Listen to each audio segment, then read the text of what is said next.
talk a little bit more about the vet shortage in rural areas and large animal vets. Joining me now is Dr. Martin Hugh-Jones, LSU Vet School Professor Emeritus. You've got some pretty strong opinions about the reasons for this change. Tell me a little bit about why do you think most graduates are now choosing to stay in urban areas rather than go out into rural areas and work on large animals? Well, it's really fairly simple. It's very hard to get into vet school. You've got to go to a good secondary school. And nowadays, the successful students are coming out of metropolitan schools. All they know is dogs and cats. We've got students who don't even have house pets. Why they want to be vets, I don't know.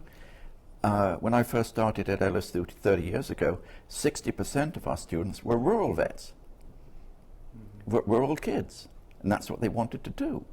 So we've got this, they don't know anything about horses, cattle, sheep, goats, other than what they see in class, as you might say. You know, Avery, when I was a vet student in England in the 50s, we had to do, and it didn't matter which university you went to, we had to do 6 months farm work before we could start on the medical parts of the course. So my 3 summers were spent milking cows, mucking out pigs, collecting animals up, and in the afternoons we'd be harvesting, and we'd had a horse on the cart, and you know, we'd just say, well, move up, and she'd just move forward. It's so much easier than a tractor. But my basic day was with cattle and animals. And this was before we did formal classes on nutrition and management and all that sort of thing. I think, you know, to get more students into large animal work, you've got to start them early.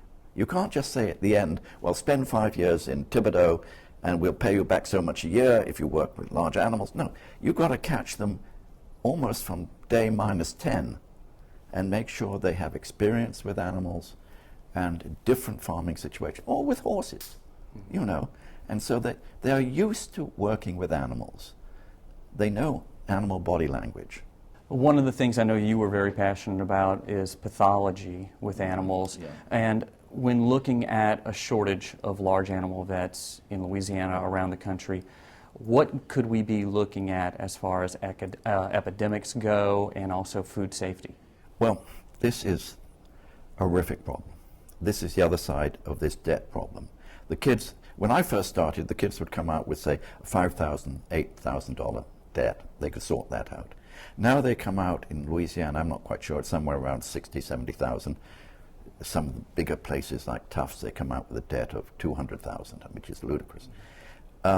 You cannot go to graduate school and learn to be a pathologist, an epidemiologist, a microbiologist, or whateverologist, because you've got that debt to pay off.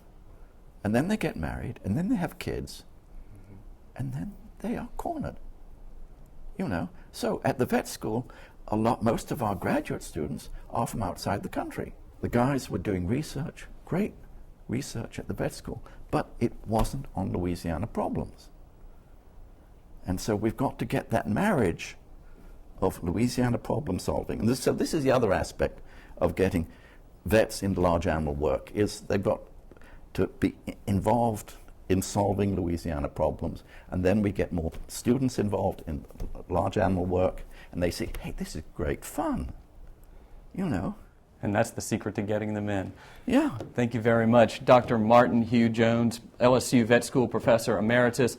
So, Mike, the secret is kind of what lots of other folks like to say is hook them when they're young, bring them in, get them involved, and then they will go into the vet school and learn to study large animals. Back to you.